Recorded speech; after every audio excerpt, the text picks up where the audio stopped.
Partido Socialista tiene claro cuáles son las prioridades y cuáles son las emergencias. Y creo que hay algo en lo que estamos de acuerdo todos los socialistas. Y es que no vamos a apoyar nunca ninguna iniciativa que vulnere los derechos humanos de las mujeres. Hay personas que dicen que esta es una frase lo suficientemente abstracta como para que la pueda pronunciar cualquier persona, pero permita a su vez abrir puertas y ventanas a determinados debates. Yo creo que es una frase que deja claro dónde estamos los socialistas y que no da lugar a interpretación sobre la frase. Esa es mi opinión. Pero si alguien estuviera dispuesto a abrir interpretación sobre esa frase, pues habrá que interpelarle también en el sentido que decía Amelia, que nos explique exactamente de esta parte de la agenda sobrevenida, cómo no vulnera los derechos de las mujeres. El feminismo y el socialismo siempre han estado unidos.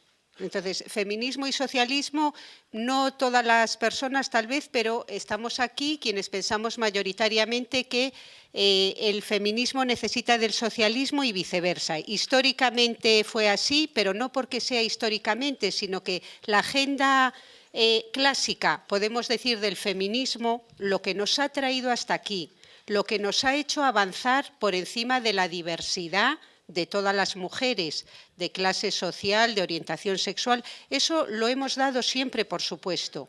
Pero lo que nos ha permitido avanzar y lo que es el feminismo es la conciencia de lo que nos une. Por encima de todo el resto de las diversidades que tengamos, podemos hablar de feminismo en tanto en cuanto encontramos algo que nos une como mujeres, aunque sea que venimos de una historia de opresión.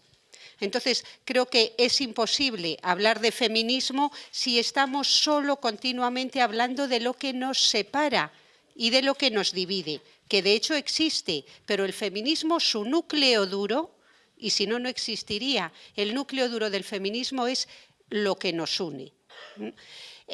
Pero, por otro lado, el feminismo socialista es el tipo de feminismo que no concibe que se pueda llegar a alcanzar lo que llamamos la agenda feminista sin que haya una igualdad económica y de todos los demás aspectos que nos permita vivir de la manera en que las mujeres feministas queremos vivir.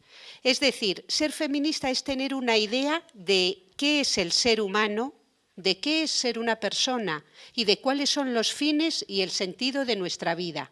Es tener unos valores y esto luego, ser feminista y socialista es tener la capacidad para que eso que pensamos que es el sentido de la vida y los valores y principios que tenemos, que tener el mismo poder simbólico que los hombres para decidir como comunidad humana qué proyecto de vida tenemos si queremos legar a las nuevas generaciones. El contrato de subrogación, el contrato de práctica de vientres de alquiler, no solamente la práctica existe, no porque haya personas que quieran tener hijos por un procedimiento que no sea la adopción, no.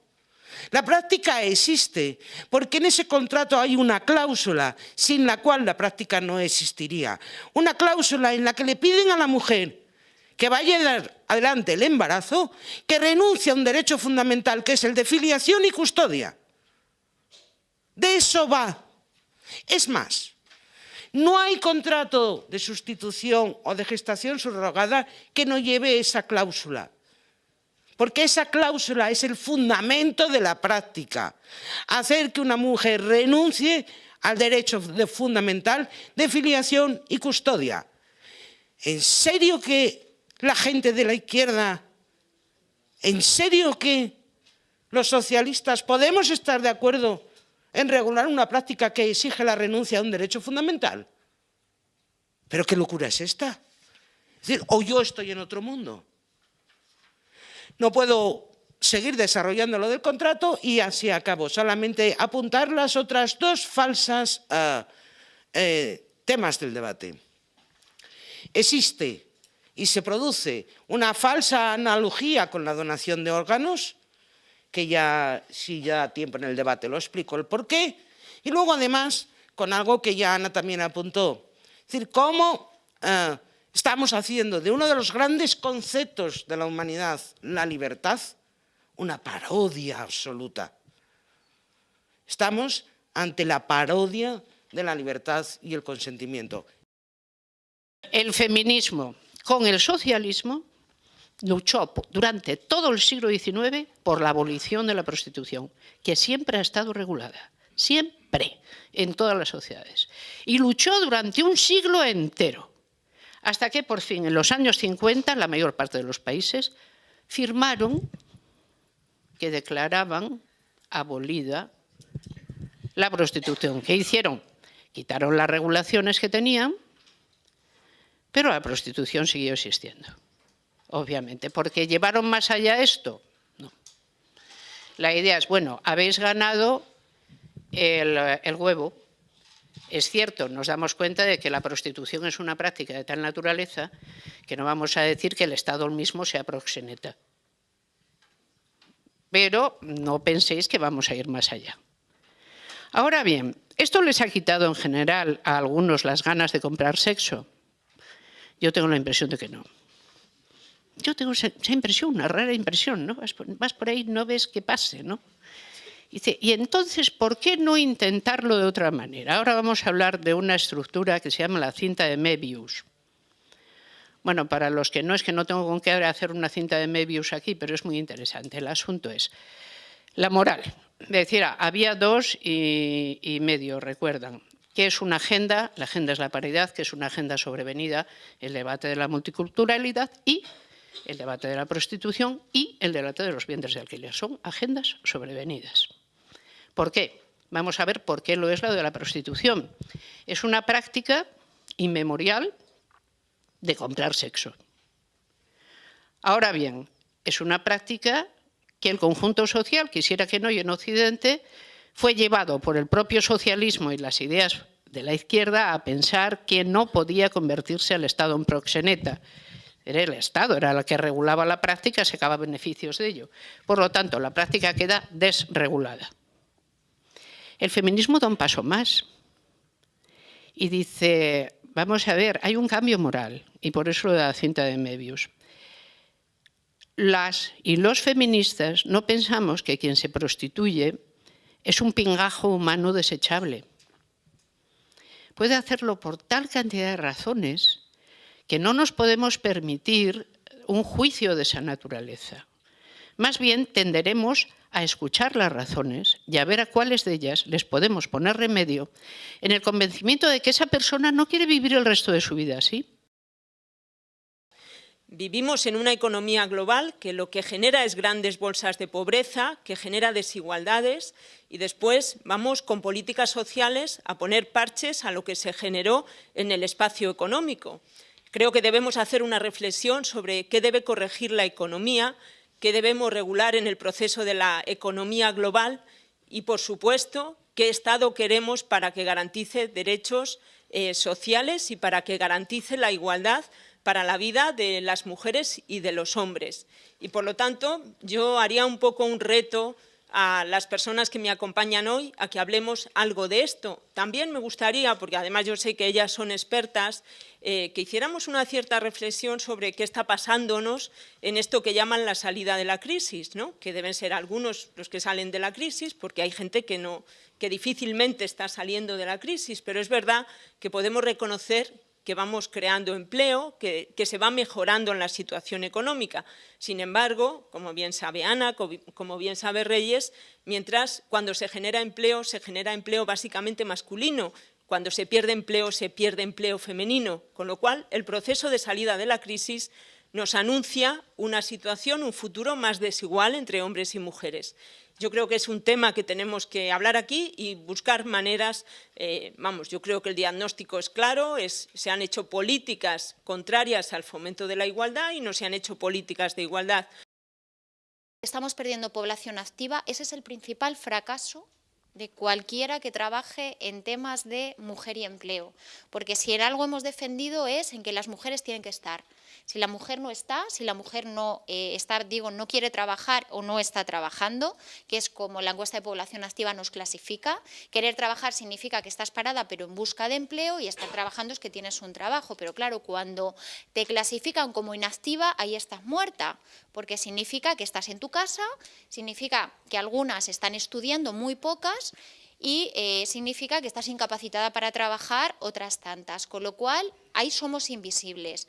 En el último año en Madrid hemos perdido 30.000 mujeres en la población activa y la mayoría son jóvenes, menores de 34 años. Eso es un fracaso, porque es la edad más bonita para trabajar, es decir, acabas la formación, inmediatamente te incorporas al mercado de trabajo. Una parte de esa pérdida es cierto que es jóvenes que se han ido fuera, pero no se han ido 30.000, otra parte son mujeres que han decidido quedarse en casa y tener su primer hijo o tener hijos, que hay unas cuantas. Entonces, sabéis que la disponibilidad es el segundo factor de retroceso en el mercado laboral. En el momento en el que no estás disponible porque tienes un hijo a cargo o un dependiente a cargo, ahí te señala el mercado y ya acaba, digamos, la igualdad ficticia entre hombres y mujeres. Luego, en este momento, como digo, estamos perdiendo población activa, algo que no habíamos visto en los últimos 40 años, donde la mujer ha pasado de ser en torno a 3,8 millones en el empleo a más de 8, es decir, que los avances en los últimos 30 años, y Ana lo sabe, han sido muy importantes, nos costó, pero llegamos, y llegamos para quedarnos. El problema es dónde estamos ahora. Nos han expulsado y ahora nos encontramos en que tenemos problemas para volver a engancharnos al mercado de trabajo. La globalización lo que nos ha traído, sin duda, ha sido un deterioro del mercado de trabajo en general, no solamente el de las mujeres. Es decir, se han cambiado, se han perdido trabajos que teníamos consolidados, trabajos indefinidos con derechos laborales, por trabajos, ya veis, precarios, a tiempo parcial. Ha aparecido una figura nueva que los sindicatos jamás hablábamos de ello, porque siempre habíamos dicho que con un trabajo digno empezaba una vida digna, y ahora resulta que un trabajo no te garantiza salir de la miseria. De hecho, la figura de la que hablo es la del trabajador pobre, que fijaros, en España casi era inexistente esa figura. Hablábamos en el año 2005 aproximadamente de un 3%, y en el último año, el último dato que tenemos del 2016, ha subido un 16% de gente que, a pesar de estar trabajando, sigue viviendo por debajo del umbral de la pobreza. Claro, no a todo el mundo le ha pillado, le ha tocado igual este deterioro laboral, ¿no? Los colectivos que ya veníamos, y a mí no me gusta a las mujeres hablar de colectivos porque somos más del 50% de la población, pero sí las mujeres que ya veníamos arrastrando una discriminación, claro, ha aumentado la desigualdad. Pero esta mañana en Fuenlabrada veíamos claramente cómo otras personas, como los emigrantes, por ejemplo, la gente que pertenecen a otras etnias, están viviendo una situación verdaderamente extrema, con un aumento tremendo de todas las brechas. No solamente brecha laboral, como estamos hablando aquí, sino también brecha social, familiar, etcétera, etcétera.